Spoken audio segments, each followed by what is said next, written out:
The following is intended for mature audiences only. Discretion is advised. Thank you so much for downloading this episode of So What Do You Really Do? The podcast where I, your host, Deadair Dennis Maler, speak with artists and entertainers about their day jobs. And on this episode of the podcast, we are talking to the founders of The Hard Times, one of my favorite satirical websites, one of my favorite websites to read just in general. There is not a day goes by where one of my friends who are a musician don't post a Hard Times article online, and we all look at it and went, yeah, that's too real. Or that's very relatable. Or if my situation is usually, damn, I wish I wrote that headline. So I did this interview in conjunction with Dig Boston. So if you want to read the shortened interview version, you can by going to digboston.com or picking one up at your local newsstand here in the Boston area right now. Or go online and read it, digboston.com. This is the full unedited conversation between Matt Sancom and Bill Conway, founders of The Hard Times. Matt was previously a journalist at San Francisco Weekly, SF Weekly, doing music blogs, and Bill was a comedian doing a podcast. They met and they decided they wanted to start a comedy website, and goddamn did they nail it. I had a real good fun time talking to the guys.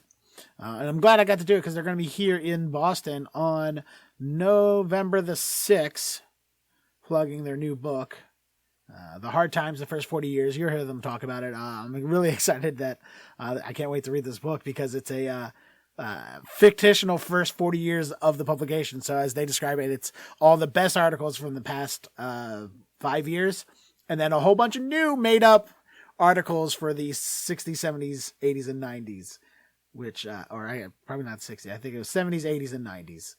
It was a zine that started in 1967, as if they were a zine that started in 67. So I love that. That's a lot of thought and effort and talent that goes into having to write something like that. So I'm excited to read it. You can pick it up online, of course, from Huffington Milton Harcourt Books. Go online. You'll find the links. And, of course, the links to the book and tickets to their book signing talk here at Brookline Booksmiths here in Boston will also be in the description. So please enjoy my conversation with founders of The Hard Times, Matt Sancom and Bill Conway. Hello. Hi, Bill. It's Dennis from Dig Boston. Hey, Dennis. How are you? Good. Let's go ahead and get your compadre on the line. Right here. We're going to dial, and I will already recording, so I will not say the phone number out loud as I'm dialing it. Oh, you mean 925s? Hey, this is Matt. Hi, Matt. It's Dennis from Dig Boston. How are you? I should have both of you online now. Hello, Matt and Bill. Matt, are you there, you piece of shit? You owe me money, you dirty bastard. Oh, here we go. Here we go again. You motherfucker. You're so lucky this is over the phone.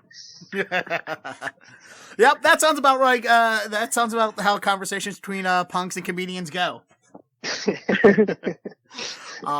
So let's start on that because you guys come from, I guess, slightly different but similar backgrounds.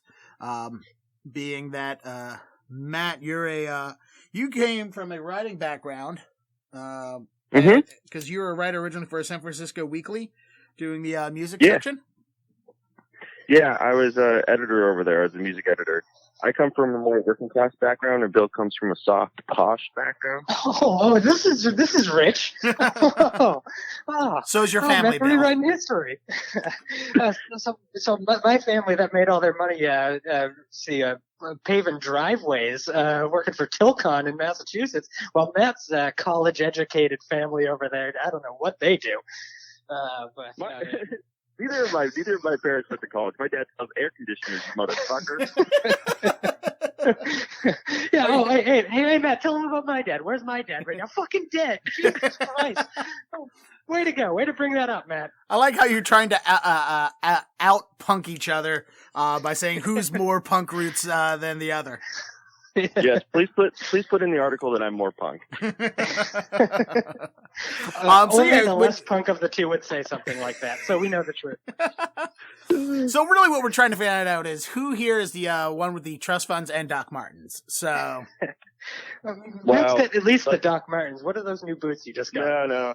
I went to go get Doc Martens, and then I text a picture of them to some of my skinhead friends, and they were like, oh, those are the shitty ones. They're made in China now. They're made out of plastic. They fall apart in a year. And they told me I had to go get Solo Bear, which is like, it's made in the original factory that they made Doc Martens, but it's like by the original crew, and they're more expensive, but apparently they're put together better and they last longer. So I picked up a pair of those. And then, Bill, I didn't tell you this.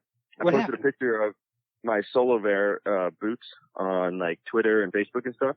And it turns out I'm connected through social media from one of the people who work at Fred Perry. And they messaged me and they're like, man, we got better boots than that. We'll send you some boots for free. I was like, oh boy. That's my favorite brand of all time.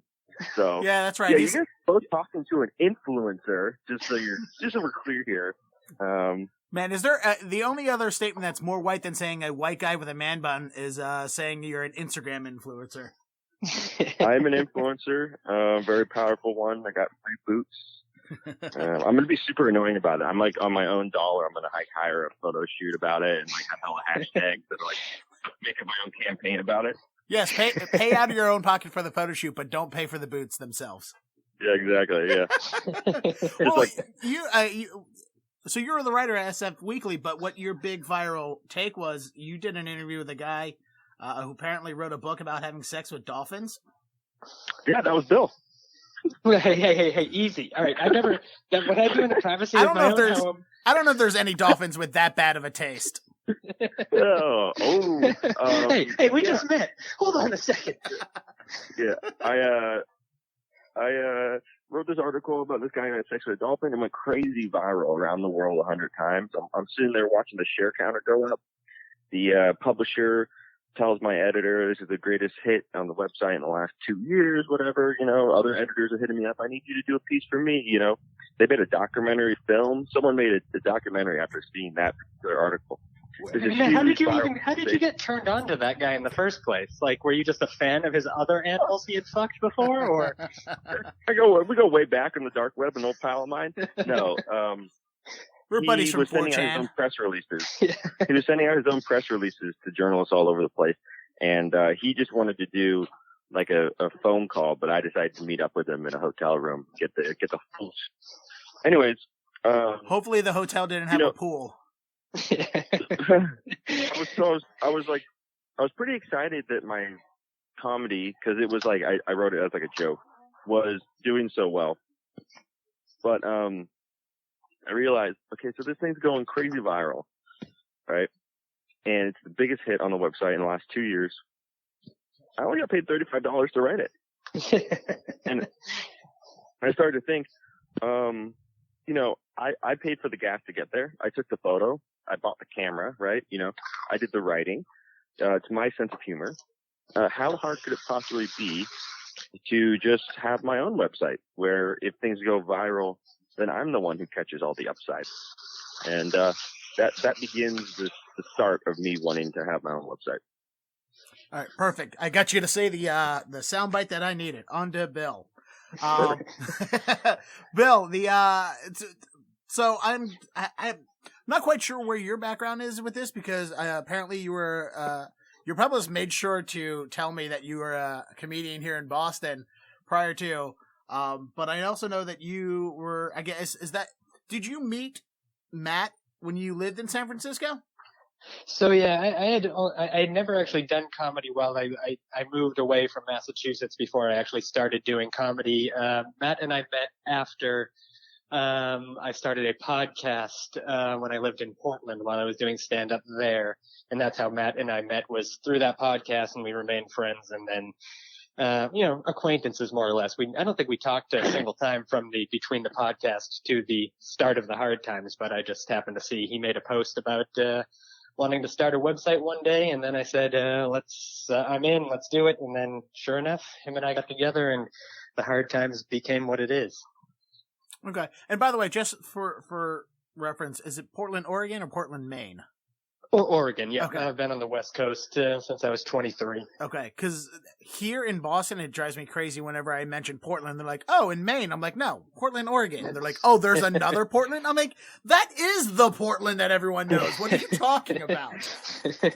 I'm from Baltimore. I live in Boston, and I hate people from New England, so they drive me bonkers up here. Because they think nothing exists past Worcester. Right. And you don't even want to go to that part of the state. I had to go to a wedding back in Worcester a couple months ago, and it was the worst day of my life. But, it's fine. I just did, they now have a comedy festival in Worcester called Hootenanny.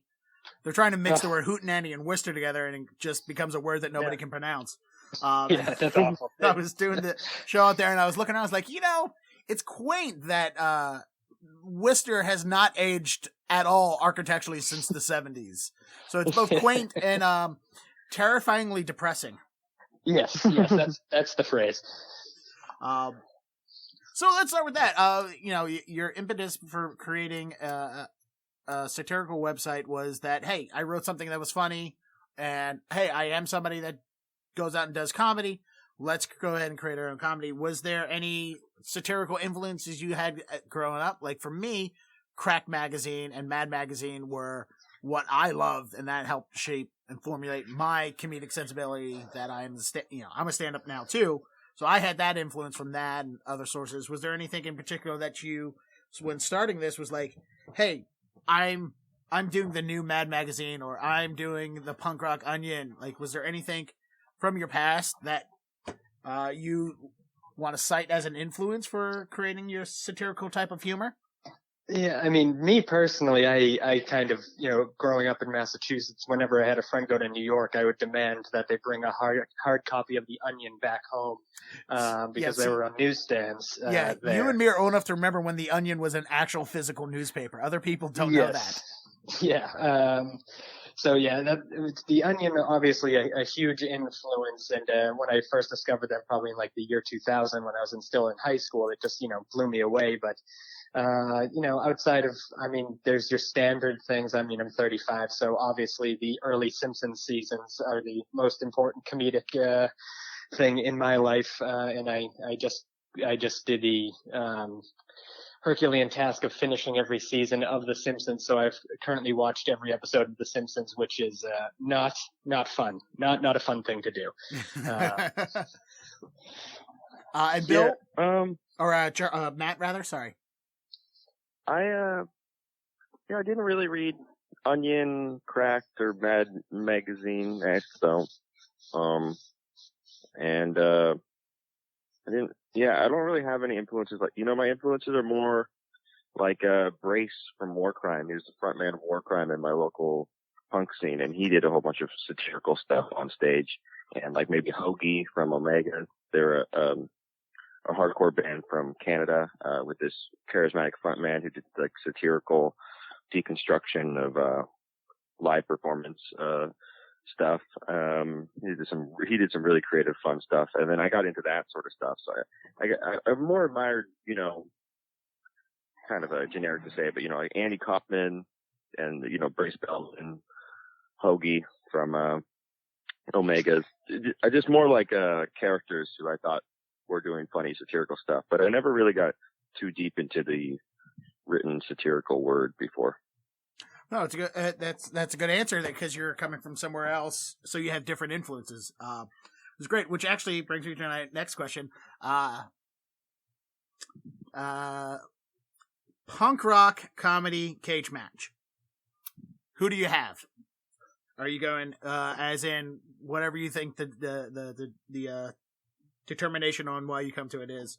Henry Rollins, Joe Sib, or Fat Mike from NoFX? Who do you think's winning that comedy cage match out of those three punk rock guys? I think if it's a comedy cage match, and you're gonna want to get the most laughs per minute, I think Joe is gonna win because he's the most seasoned comedian. I think Henry could punch the other two and easily win there. And maybe Mike. So here's the other thing: the only other way Mike would win is if those two guys have to distance themselves so far from Mike because he said something so shitty that they have to leave the cage as to not be associated with him. I've never seen any of Fat Mike's stand-up stuff. I know he's experimented with it before. I think I could be wrong here, but I think that Joe would probably win in the comedy section, but I think he'd also probably win if it was an actual fight, right? I don't know. I mean, he's kind of a shorter guy, I think, but I've never seen. I've only been in a room with Joe personally, so and I did the thing where Henry's kind of old now. Henry's kind of old now, right? Well, yeah, I mean, he stays in shape. I mean, you take that fucking testosterone replacement therapy stuff, and you can stay young forever. Yeah, he's technically like 20 years old. Yeah. Henry Rollins sucks off the blood of young punks. By the way, has Fat Mike actually done stand-up? I just picked him in this match because I think the stage banter between him and his bandmates is usually pretty hilarious. I mean, when he's not talking about how country fans, he's glad that country fans were shot up at that. Personally, I think that was his funniest bit. I don't give a fuck. I was there with that. I was laughing. That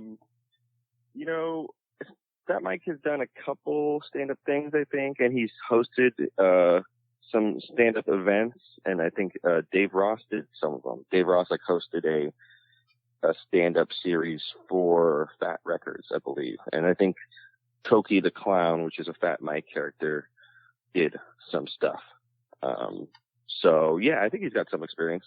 And Henry Rollins did his stand-up thing, which was more like a spoken word thing that was very bizarre. He does storytelling, which is very comedic just because it's hilarious situations.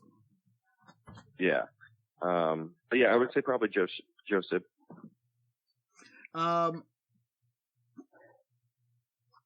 So let's talk about this because let's stay with satirical stuff first.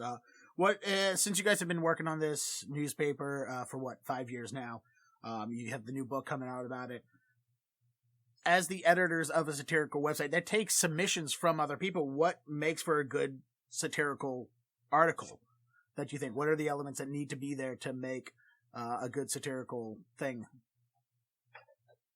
Yeah, for that, I definitely think it has to have. I mean, the most important thing is a point of view, and actually, I think the best headlines we have done are where they actually.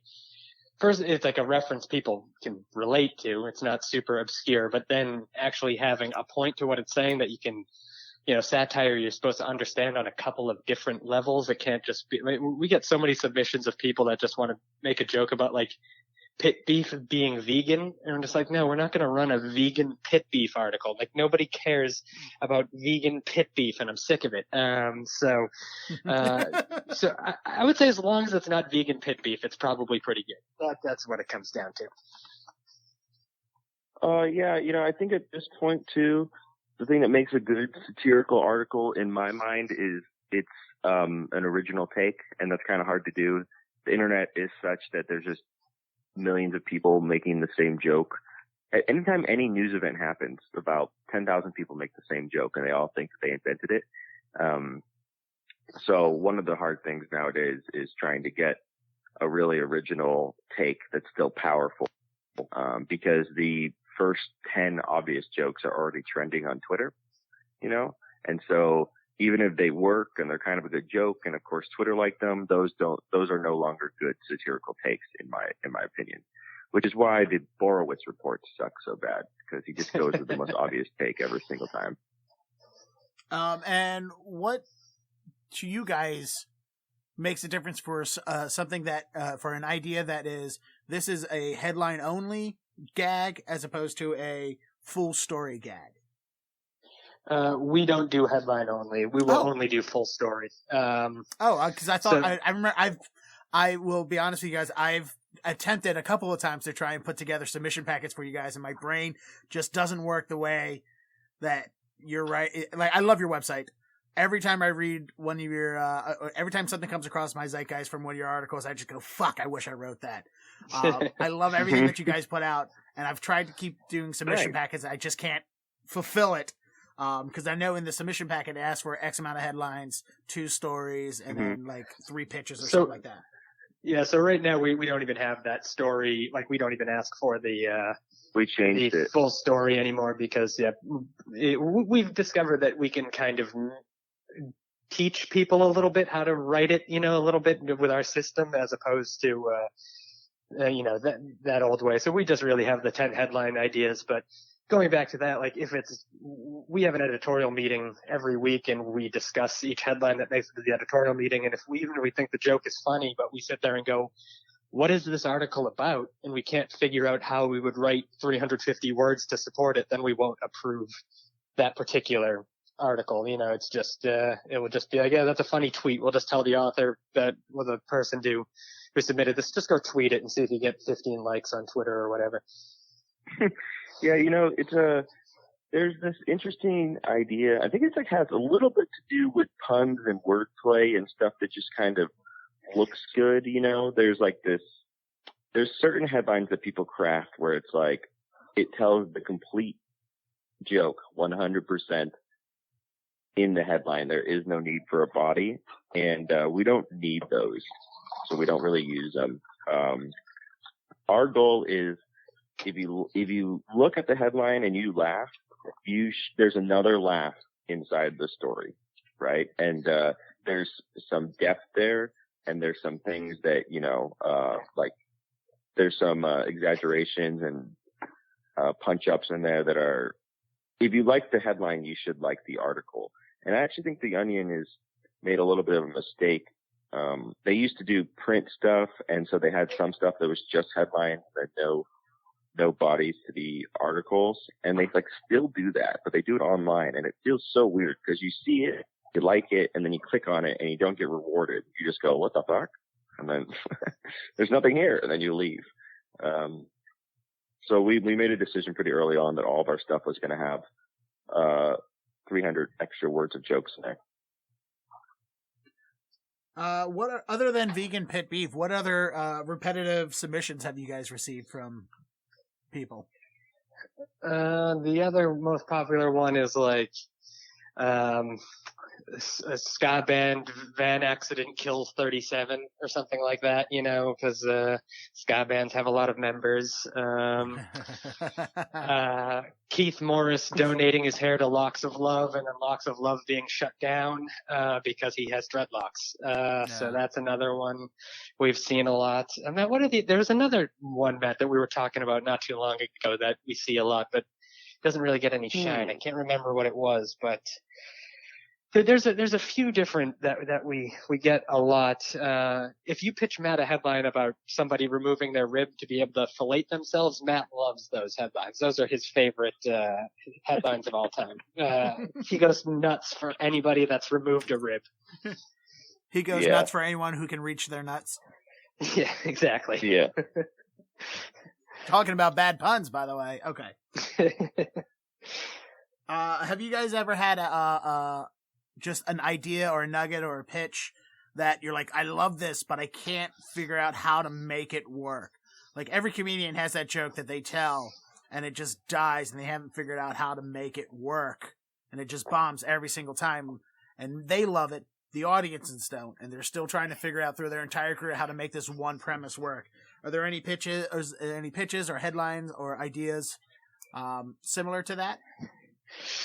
It's kind of tough to gauge that because we're doing daily content, and and there's some stuff that does get a lot of likes, and then it won't get a lot of likes, but we don't. It's not the same feedback as with comedy where it's right in your face immediately, and whether or not you should continue on this track.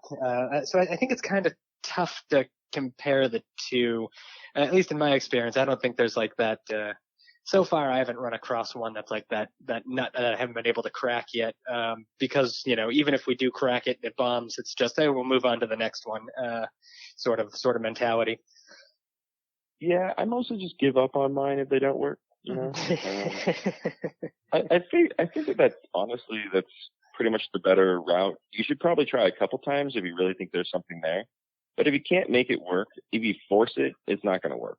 If you really force it, the audience is not going to appreciate it because. Oh, just, you know which can't- ones are kind of like that dad band jokes. Like we've tried to do jokes about dad bands, and we find them funny, and then the audience will kind of just be like, don't care about dad bands.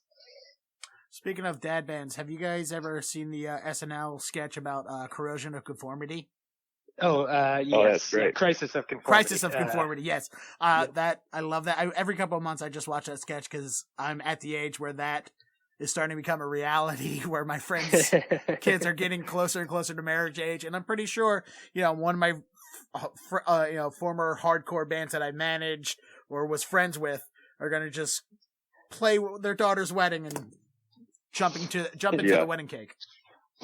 we had Fred Armisen on our podcast. I love that. I love the part where he goes, my little Maddie, my little baby girl, love you so much. Thank you for letting Dad come up here and make a fool of himself. And then they kick it off and he just goes, yeah! And he just like puts his foot right to someone's glass or whatever. Like I think it's twice he knocks the glasses out of Kenan Thompson's hands, and the second time he gets really that's how brilliant Kenan Thompson is he sold that look twice hysterically. Everybody that hates on SNL does not realize that how good Kenan actually is. You know what? That man is a hero. Oh, he's been doing sketch comedy longer than anybody in the business. He's been doing it since he was 15, and he's 45 now? He's been doing it 30 years. Yeah, nobody has the life that he has. It's such a unique career.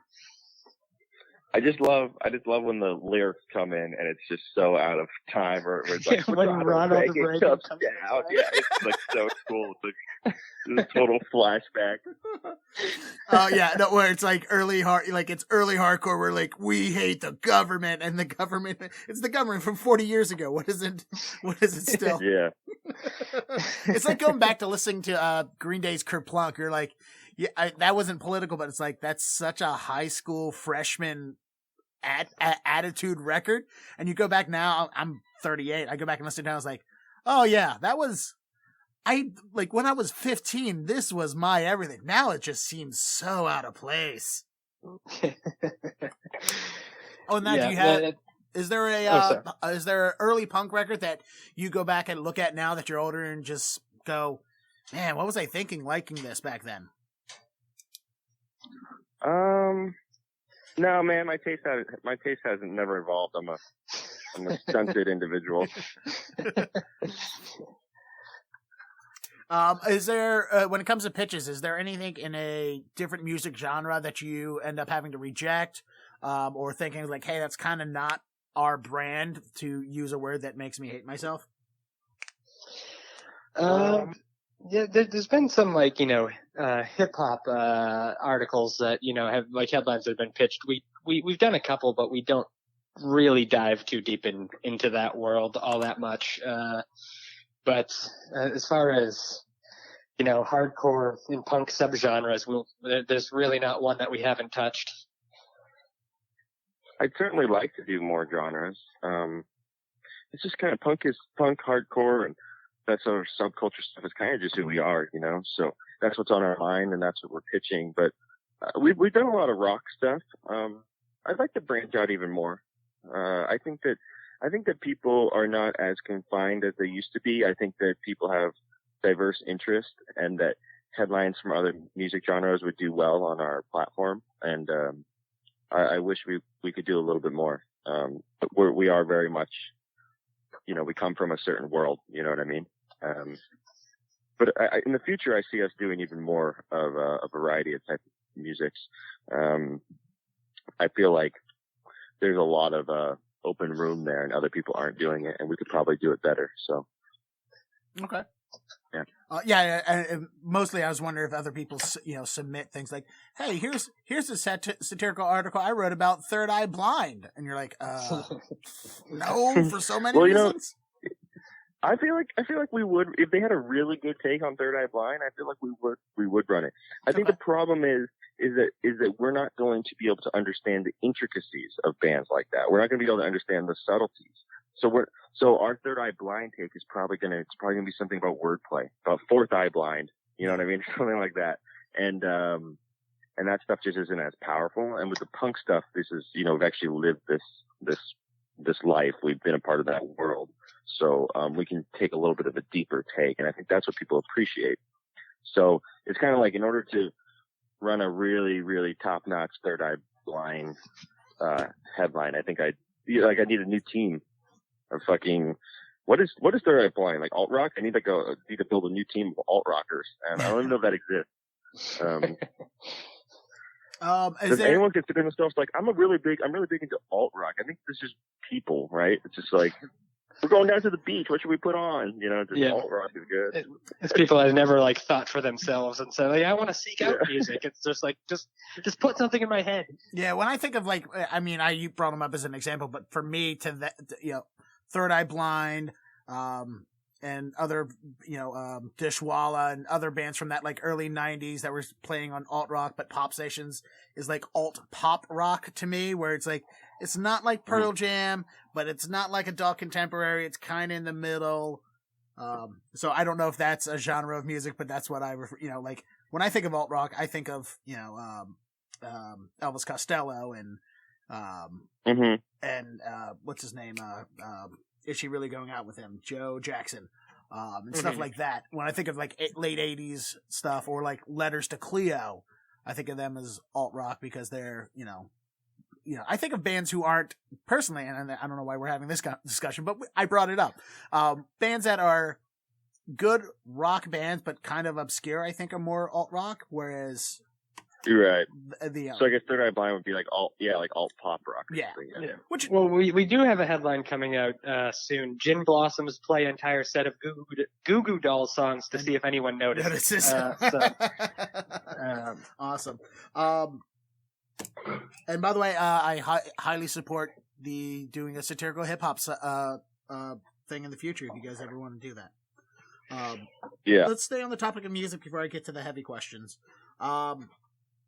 So, for me, somebody who grew up with a bunch of, listening to punk rock and having friends who are in punk rock bands, and for a short period of time managing punk rock bands, there is no horror movie I've ever identified more than with Green Room, which stars Patrick Stewart, because that was like that. I know that lifestyle. I know that siphoning gas to get to the next show, or scrounging money together, or even just being at having to be at a show with a bunch of fucking neo-Nazi skinheads, and either trying to get out alive or walking out with a bloody nose because you popped 3 or 4 of them in the face.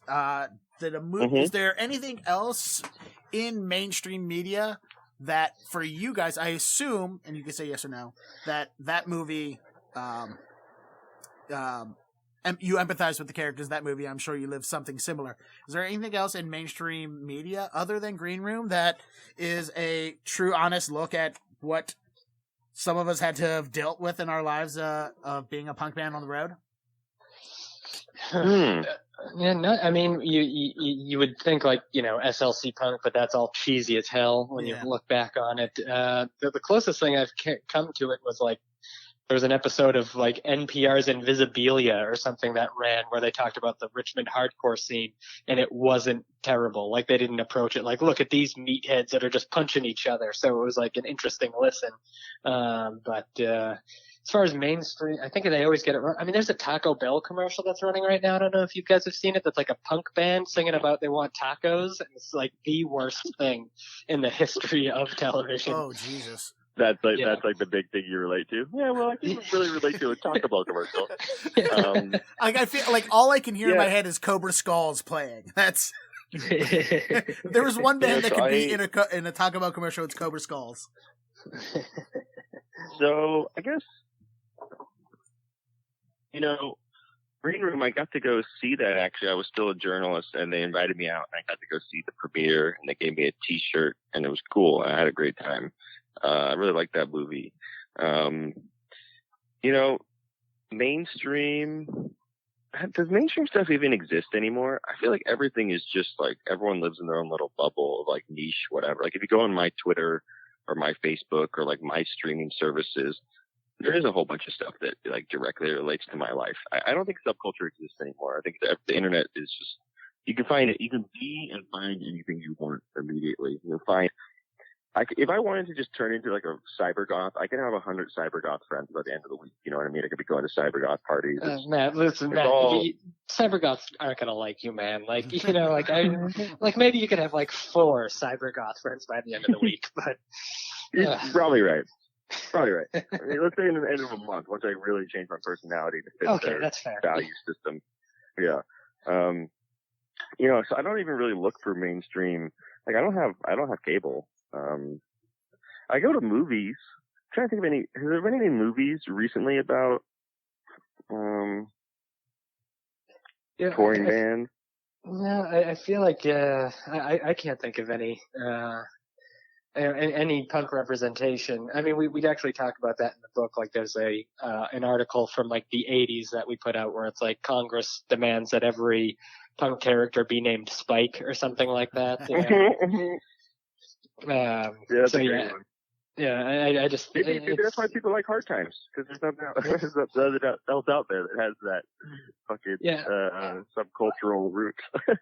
I live in LA now, and like anytime I see that stuff, I just want to just hire me for the day, just so I can just be the person that says, yeah, somebody would wear that or act like that, please. Jesus Christ, pay me to be a consultant. Can I get paid to be a punk rock consultant, please? Yeah, that's all I want. That's it. You know. Yeah, man. Anyone reading this article wants to hire Hard Times to make you more authentic in the punk world, we will do it. Hard Times, punk consultants. Yeah. Well, I feel like that's the next reality show coming from TLC is the what was it? Punk guy for the bland guy. Yeah, we'll just put a bunch of leather jackets on people, stud it up real good, and then they'll just be like, oh, I kind of hate everything right now. Why do I hate my parents all of a sudden? We might be writing a new article between the three of us right now. There's this really funny article on WikiHow that's like how to be a punk or something like that, and there's like 70 steps, and it's like, number 1, find a leather jacket, get one from a used store. Don't use pyramid studs. Use cone studs. It's just like, it's really fucking funny. To like walk you through how to become a punk. So the converse, let me continue with that and see if I can pull some. Other than Green Room and say, like, I don't know, Decline of Western Civilization, is there anything that you could point to somebody and go, yeah, this is what I grew up like. This is what my influences were, something like that. Is there anything out there that you could think of that you could point to if somebody wanted to know what it was like growing up in a punk band? And if you don't have an answer, that's fine. I mean, move on, but they could read my tour journal that I put in with some rock and roll. I don't know. I'm trying to think. I mean, so of course there's all those documentaries out there about punk and hardcore. But I don't know if those are considered mainstream. I mean, it doesn't have to be mainstream. Godfathers of Hardcore on that's on Showtime, right? That big. Right? I'm not saying I'm fucking Vinny Stigma, but you know, American Hardcore was my favorite documentary about punk and hardcore. Mm-hmm. So I don't know. You could watch some documentaries about all the people who my entire community has been imitating for 40 years. Yeah, Matt grew up on American Hardcore. I would say mine would be Boston Beatdown and Boston Beatdown Part 2. That was where my lived experience. So why are you not in those videos? Are you in those videos? Don't be honest with me. No, I'm not pictured anywhere in those videos. I barely know anybody, and none of my friends got beat up for those videos, and I did not get beat up. I know where everything happened. I know where they're swinging around buckets on Lansdowne Street like a bunch of meatballs, but but yeah, that was my those were the most influential things in my life. It's just Boston Beatdown. And what do you think's the one thing that has gotten punk absolutely, completely wrong? You mentioned the wiki article on how to be a punk, but is there anything else out there that you're like, yeah, that is not how anybody in my entire life has ever grown up as? Or is there a stereotype that you want to debunk or something? Oh, it's always funny. Wait, like I got it. Oh yeah, you go. Go for it. No, you go. No, you. All right. Whenever they they show like in a movie or a television show, there's a punk show. It's always very well attended, and there's like 400 people there, when in reality it would be 16 people in a huge circle in front of the band. As 16 people, and most of them are the other bands playing. Exactly, yeah. You know what? The thing that I see in those two is like the punk band playing at like the Pleasure Warehouse, and it's like a punk show / a BDSM like mega complex scene. You know, it's like in the sewers, and there's just like thousands of BDSM girls there, and like there's people in cages and stripping and stuff, and you're like, there's no place like this that exists. Yeah, how did they get their electricity? You know the one thing that really got it right? What's that? Chocolate chip. Okay, so it's like Chips Ahoy has a commercial, and it's, of course, yeah, the Chips Ahoy commercial, the food commercials. Talk about can't get the punk rock song right, but Chips Ahoy can. I'd love to hear this. Go for it. It's a bunch of animated chocolate chip cookies, but they have punk clothes on and mohawks and stuff, and they're in a band, and they go, "Punky Chips Ahoy, oi, oi, Punky Chips Ahoy, oi, oi, oi." They're an oi band? No, they're like a street punk band. And I think that they have a little They're bit. working They class might cookies? have one verse.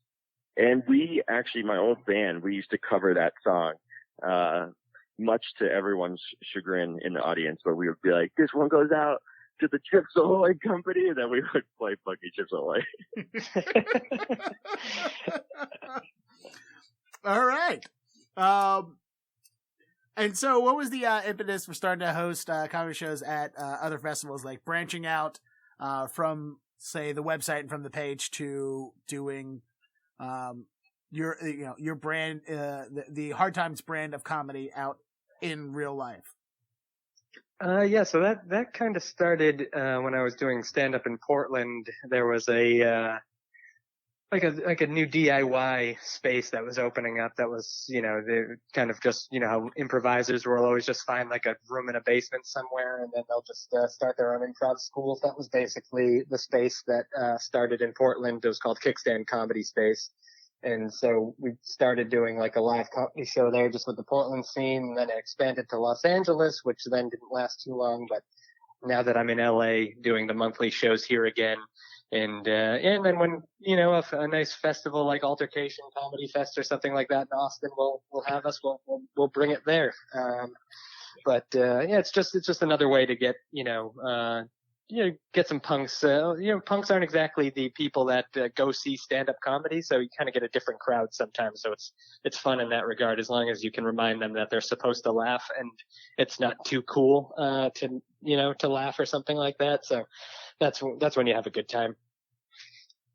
Yeah, I remember actually, Bill, listening to your interview with JT on the podcast a while back. So. Oh yeah, JT's a great guy. Yeah, he is. I've opened up for him when he was here a couple years back, and I haven't quite been able to qualify for Altercation Comedy yet for the festival, but a guy can dream. Yeah, it's a fun time. One thing I really like about the stand-up shows, especially the ones we do at like Punk Rock Bone, one at High and Low Fest, and like the festival experiences, I feel like our brand is perfect. If you're going to do comedy at a music festival, Jesus Christ, that really could be a Hard Times tent, couldn't it? Right? And when we go and do that, we've done it a couple times. We see people just running up to our tent and showing us Hard Times tattoos and excited to meet us. And I feel like there's a really good possibility there. So we've been exploring it a bit. But the festival world is a weird world. We haven't quite broken into it as much as I hoped. But if anyone out there is running a festival and wants to have us do live comedy throughout the day. Hey, Boston Calling. Hey, Boston Calling. Let's get the Hard Times tent. Come on. Honestly, I know the festival's dead and it's no longer, but I feel like this would have been a perfect small tent for the Warped Tour. Yeah. So I actually did do a couple of dates on the Warped Tour. They had a comedy tent for like 2 years in a row. Joe Sib actually booked it. And it was awful. I did a show in Portland and Seattle. They did 2 shows daily.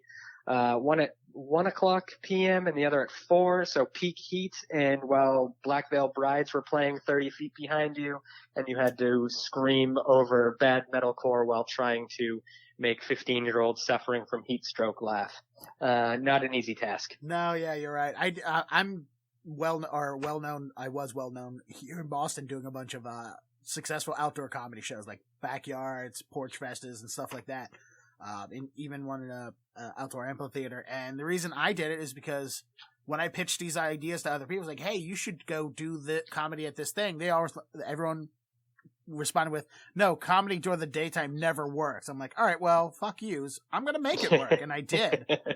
And yeah, it takes, I mean, it's possible. You just have to do everything the right way. And I can imagine how trying to work with the people at Warped Tour to try and make all the things that you need to do to make it work would not work out, to use lack of real words. Right. Yeah, I do love the comedy doesn't work during the day thing. I think it works during the day. You just think it doesn't because you need drunk people to laugh at you or something like that. It works whenever, just go do it right. Yeah. All right, so right after you guys, or let's ask this before we get into that. How do you keep yourselves from towing the line between satire, my least hated phrase that I'm about to say, fake news, and libel or slander? Where do you set up the boundary to go, hey, that's funny, but that's not what we do, or that's going to get us into trouble, or we don't want to be a part of something like that? We don't really care about getting in trouble. I kind of like getting in trouble. I like causing a scene. I like, if it's the right target, I like making enemies and pissing people off and causing drama. It's funny to cause people pain. So, I don't really care about that.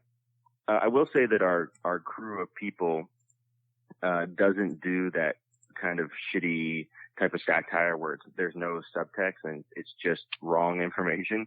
The worst example of that is a website called Empire News that is horrible. And it's like, I guess it's considered satire, but it's all it is. It's just like Bill gave the explanation. It's like happy birthday, Hillary Clinton. And then it's not her birthday. It's like, what is this? It's just the wrong information. There is no satire or subtext. There's no exaggeration. There's no role reversals. There's none of the satirical tools that you normally use. It's just junk.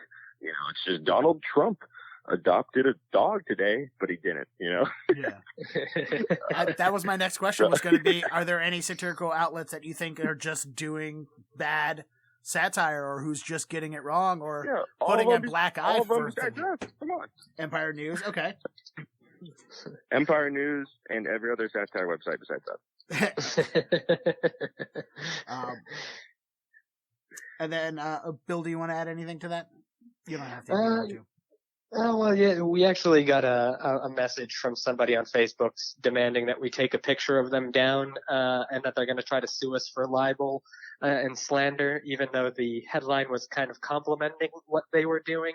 And also we got the photo rights free from, Wikimedia Commons. So there is no, so it's, the way we skirt getting in trouble, by people taking us to court is by doing things legally and not stealing things from people. So, that's the main thing, is we don't steal.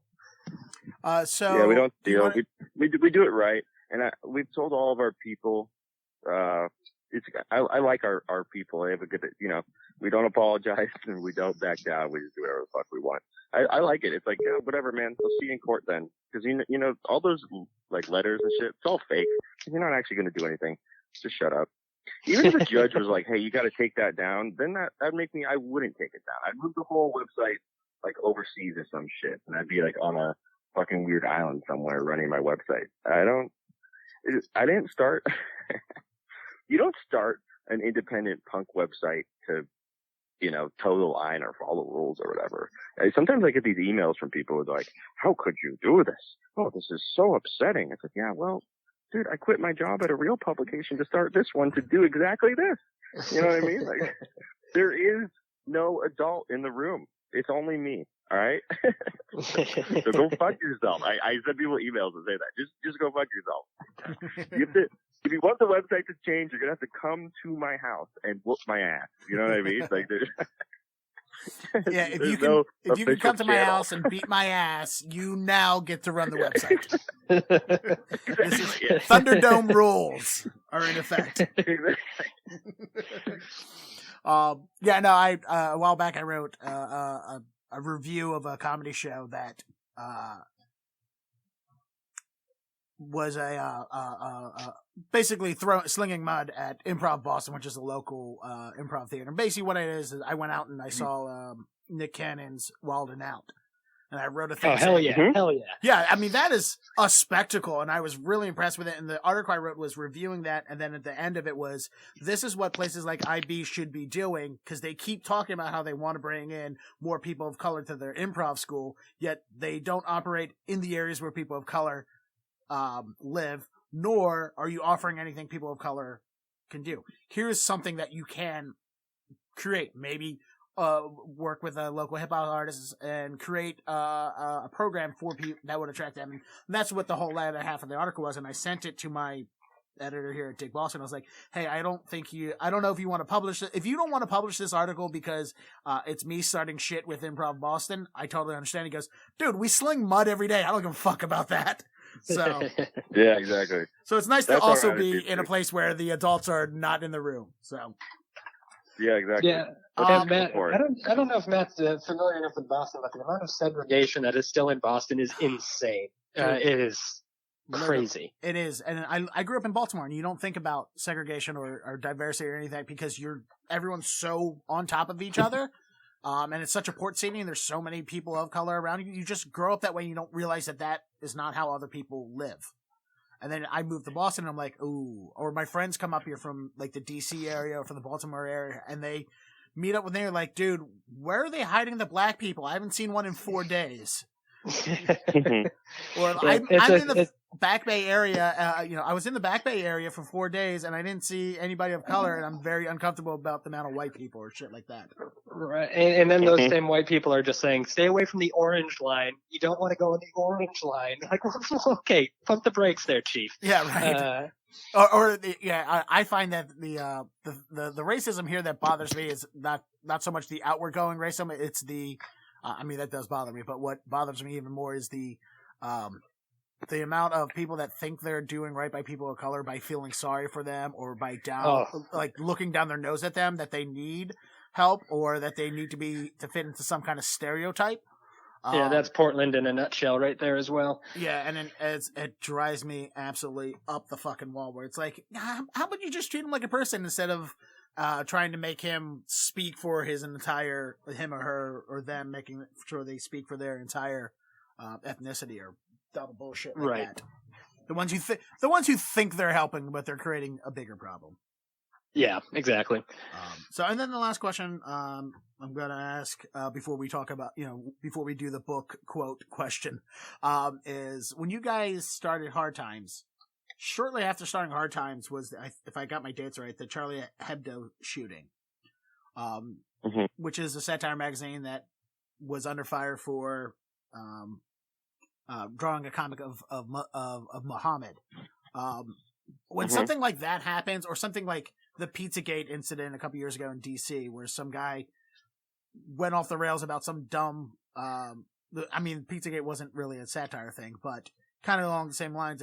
Kind of this supposed to be a humorous thing or whatever, and it turns some nutbag into going into shooting. When you see some of those and you're involved with the same kind of art form that these shootings happen, how does that have an effect on you?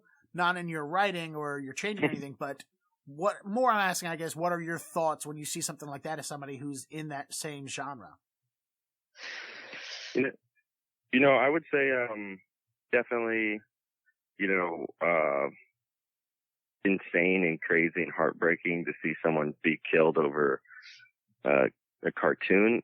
I would also say, though, we're probably it's not really the same art form between us and Charlie Hebdo. Like, if you look at their other stuff, it's like,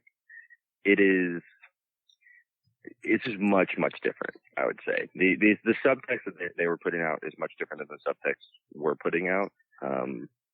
And so I didn't really even connect the dots when that happened because I'm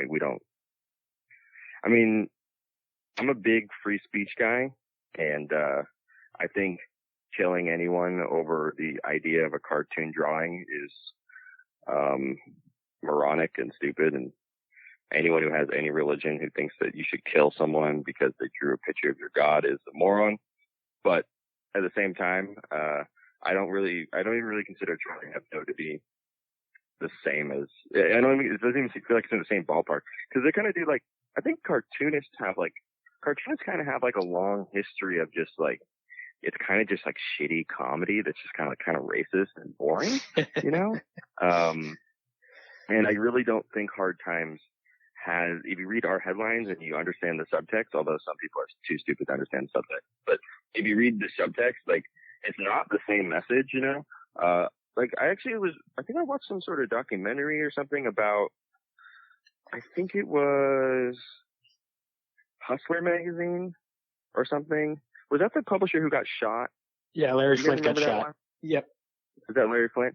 Yeah, Yeah. well, they were saying how, like, the Hustler comedy section was, like, super influential, but at the same time was just, like, kind of this action for, like, racist caricatures, like, way past when the rest of media had moved on beyond that. There's, like, a really interesting aspect here of, like, cartoonists do a lot of weirdly racist stuff, and it's, like, kind of weirdly accepted in that art form. So, you know, I'm not, yeah, I don't really consider it the same thing. Now, Yeah, like, also, the French just aren't shut up. funny. Yeah, the French just straight up aren't funny. Pull that quote. You know, I grew up in the punk scene with a guy named Brace Belden who played in a band called War Crime, and he was a great satirical frontman, and he ended up joining, I think they're called the YPG. It was like a Kurdish rebel group, and killed a bunch of ISIS guys. So, yeah, go fuck you, ISIS. But, I don't know. Pull that. Matt doesn't like ISIS. I mean, how dumb do you have to be to kill someone over a cartoon? I don't know. Like, I just imagine them, like, just drooling, you know what I mean? Just like just literal morons. I don't know much more beyond it. How do you feel about Charlie Hebdo and ISIS, Bill? So, fan of ISIS, not so much of Charlie Hebdo. That's where I fall down on that. Well, all right. Is there anything that, do you have any opinions towards the current climate of quote unquote PC comedy or cancel culture? Because I personally, every time I hear somebody start complaining about, oh, audiences are too PC, or somebody's going to write a blog post about this and I'm going to get canceled, blah, blah, I'm like, yeah, all right, one person in an audience may not like your joke, whether it's, forget the part of it's a good, bad, racist, whatever. If there's only one person in your audience who doesn't like your joke, there's still 300 other people who did like it. And I think this, complaining of, hey, cancel culture and PC comedy's killing comedy is such a false flag that so many comedians are trying to perpetuate the narrative. As a comedy-esque website about a particular brand of things, is that something that are you seeing a similar thing where PC's killing, or is it making PC comedy make it harder for you to write jokes, or is it something that you also see as not really that big of an issue that even though people are making it to be, or other answer? So I think with us, like, the PC culture has kind of had like its like punk roots for forever. So we've always just kind of done articles pointing out how silly that can be sometimes. So, well, a lot of our best headlines have been making fun of those people that are doing that sort of thing, because we grew up around those people, and a lot of times I might agree with what they're saying, but then a lot of times it's just like, all right, let's pump the brakes there. I don't think that's the biggest cause for concern right now. Let's look at a bigger issue. But yeah, I think we've just been able to, since PC culture has been part of the punk world for so long, it's just an easy place for us to really even start with the Hard Times. I think it's funny when people talk about PC people killing comedy. how weak do you have to be to let someone who just like complains on Twitter and is going to grow up to be like the mom who wants to talk to the manager kill your art? Like, then it can't kill anything. They're these little fucking annoying flies that just make a lot of noise over nothing. We get a bunch of them at Hard Times. The people who are the most annoying to me are the PC people who are actually just have like a super low IQ and they're just not very bright and they don't read the subtext properly. So yeah, like, that's the worst. We have a writer, at our website who, she was also, I don't know if I should say her name in this story, but anyways, she used to be a heroin addict and she's in recovery now, been in recovery for 10 years. And she wrote this article about, visiting her hometown that's ravaged by the opioid epidemic and, how she has to go visit her friends, but her friends are now tombstones, right? She has to go visit a couple more graveyards to go get back in touch with the gang. So this is a joke literally about her experience, about her life, about a tragic thing that's happening in her community. It's got a strong subtext, you know, and you just get these people who are just like, this is not funny. This is a serious cause for concern. And it's like, what are you doing? Like, who are you concerned for? The person who wrote this joke clearly is on your side. It's so bizarre to me how they can be so, I don't know. I think when you get, your audience is so large, there's just a certain percentage of people who truly don't have the brain power to read subtext. So there's always just like 0.01% of people who will mistake it.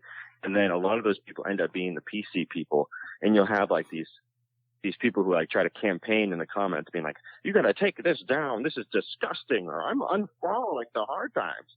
It's really funny too, because you can actually look on the post about how many people you lost on each post. And whenever someone says that, I always look and they never actually unfollow. Yeah, there was a similar headline, that there was a lot of people in the comment section that just didn't get it, but it was just like, girl wearing NASA shirt has never been to space. And it was people just being like, just leave her alone. Like, you know, she can wear what she wants. You know, it's just like, yeah, that's not what this is about. It's about the people that are gatekeepers that say you don't wear Thrasher if you can't skate, sort of a shit, you know, like, just like, you know, it's insane how easily people miss these things. Or 15-year-olds wearing CBGB shirts. Yeah, exactly. Yeah. It's just weird. You know, it's just like, I get emails sometimes from people and they're like, someone was mean to me in your comment section. I'm like, who gives a fuck? What are you talking about? Why are you emailing me? It's like, I emailed one of the guys back. Well, maybe you guys should meet up and fight to the death. What do I care? How did you get my email? Go away. All right. And finally, you guys are doing a book signing at Brookline Books soon. That's why we're talking about this. But what can people expect from the new book from you guys? Let's see. Well, there's going to be a map to the walking tour of all the fights I got in while living in Alston. That's in the book. But I don't really know. We still haven't really figured that out yet. What we're doing at these live things. But it's an extravaganza. Yeah, that's what it is. Here, wait, Bill, let me take over this part. Yeah, spectacle that you've never seen before. Yeah, it's a spectacle that you've never seen before. A once-in-a-lifetime event with the founders of the most popular music satire magazine on the planet. More than just your average book reading. This is a three-dimensional 360 experience. Unlike anything that's ever happened at Brookstone. Is that where we're going? Brookstone? Brookline Booksellers. Perfect. Cold Stone Creamery. I think it's Brookline Booksmith. We'll come up with something good. Yeah, that's it. Brookline Booksmith. That's it. Yeah. We'll come up with something good. It'll be fun, and people will get to meet us and hang out. I think people like that. People follow the Instagram every day. They see our stuff, but they never get to know who's behind it. And I enjoy meeting the people. They always seem pretty excited. So yeah, and Matt will get to see my friends with their Boston accents, which he really enjoyed at my wedding, which he doesn't stop fucking talking hilarious. about. This is like there's some thick accents at that wedding. Just like a whole lot of that like Boston masculinity stuff. Just like guys like just desperately trying to tell each other that they love each other, but they can't, because they don't want to come off as gay. Yeah, the Boston accent sounds funny and great when you listen to guys say it, but as soon as a woman says it, it's the biggest boner killer. Oh my God, go into any Walgreens and hear him be like, the Skittles are in aisle 3, kid. You're like, oh fuck. Oh God. How did you procreate? Well, or having to listen to, if you're dating a one from Boston, just having to listen to them. It's just, fuck me harder, you fucking queer. Like, oh, jeez, stop it, please. Don't talk at all. I'm not queer. I'm literally inside you. Why are you calling me queer? Just shut up, kid, before I... it's just... Fitzy, get in here. Show this mush how it's done. Get. Oh, boy. Alrighty, guys. I don't know. So I have you saying it. What's the difference between the website and the book that you guys are promoting? The website. Or just like, what's the difference between regular articles and the book? This book chronicles our existence of the past 40 years as if we were a zine that started in 1976. So it shows our maturation as a media empire, but really, so we just created new articles for the 70s, 80s, 90s, and 2000s, and then we have articles from the website as the back half of the book. So there's a lot of new material. There's a narrative that runs throughout the book that explains our backstory. So there's a lot of good things that are completely original to the book that you cannot find anywhere else. Oh, I fucking love that, dude. I didn't know that was like the first 40 years. I was just like, okay, I guess they're just talking about they're about my age, but the fact that you created a satirical fictional backstory, that's fucking brilliant. I'm glad I asked that question now. Holy shit. All right, cool. Now I'm excited for the book. Great. A minute ago, I was just doing my job as a journalist. Now. It should be all the best articles, and then like from the website, and then new ones that could become your new favorites. And so we had to do a whole bunch of research, and so there's jokes as if the Hard Times was existing in the 70s, 80s, 90s, 2000s. And that makes up like half the book. So there's like a ton of new stuff in there. There's also illustrations and interstitials, and there's actually a narrative arc between Bill and I and all the other co-founders and editors, and how the company rises and falls. I'm really proud of it. It's really cool. Awesome. Sounds like it's going to be great, and I'll see you guys when you guys are in town on the 6th. 6th. Yes, you're going to be in town all week, right? Yes, yeah, I'll be I think visiting some friends while I'm there, so I'm going to be there a little bit early. So, do you have are you doing any shows while you're here? I was do you know Ryan Shea? I do know Ryan Shea very well. Yeah. Yeah, I was gonna text him and start being like, "Hey, give me some emails of people I gotta harass to get on shows." But I did Maggie's last time I was there, but I think I'm busy that Monday night, so I don't think I'll be able to get back to Maggie's. But I'm gonna try to find something to get on while I'm there. All right, yeah. If you want to hit me up, personally, I'll between Ryan Shea and I, we can give you a whole list of people to contact and get in touch with to get on a couple of shows. Yeah, absolutely. That'd be great. Cool. All right, gentlemen, take care. I'll see you. Oh, the logistical bits. So this conversation, what I'm going to do is I will transcribe it. Actually, I'm going to have a computer transcribe it, and it's going to turn into a edited Q&A. So basically, it's going to be a Q&A of sound bites mostly, and then I'm going to take the audio and we'll release the audio as a podcast on my podcast.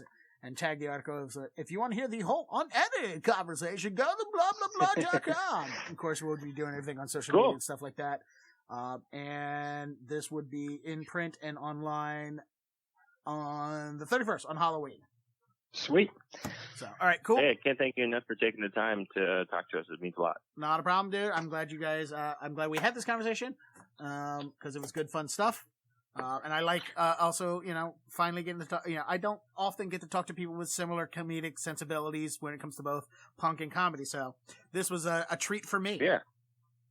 Yeah, it was a lot of fun, and definitely excited to meet you when we're in town, and I'll hit you up about those shows as well. And and I'm sure, any Ryan Shea stand-up set you have heard of him talking about fights. I was there as well, so those dude, those all go back. His getting hit in the head with a hammer in a home invasion story is so fucking good. Like it starts out very uncomfortable because Ryan and I have a similar setback when we do comedies, that we're kind of aggressive and menacing looking. Him much more than I am, but I still have that, I take up a broad spending. I'm a lot of energy, and it can turn audiences off real quick. And Ryan has done a better job of making his setback of appearances and it being loud work for him better than I did when I started comedy. So it's always fun to watch him come out there and people just go, "Oh, what's going to happen?" And then they're laughing along with him, especially when he's talking about getting beaten in the head with a hammer, or how much he hates a person who microwaved a salad. All right, fellas, take care for the rest of your day, and I'll talk to you soon. All right, sounds good. Hey, great talking to you, man.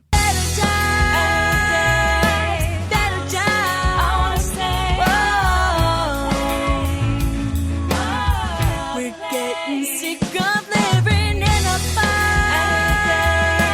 in a fight. I wanna stay, poke some holes in the top.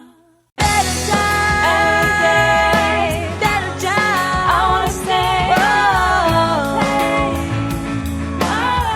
we're getting sick of living in a fight, in a fight. I wanna stay, poke some holes in the top.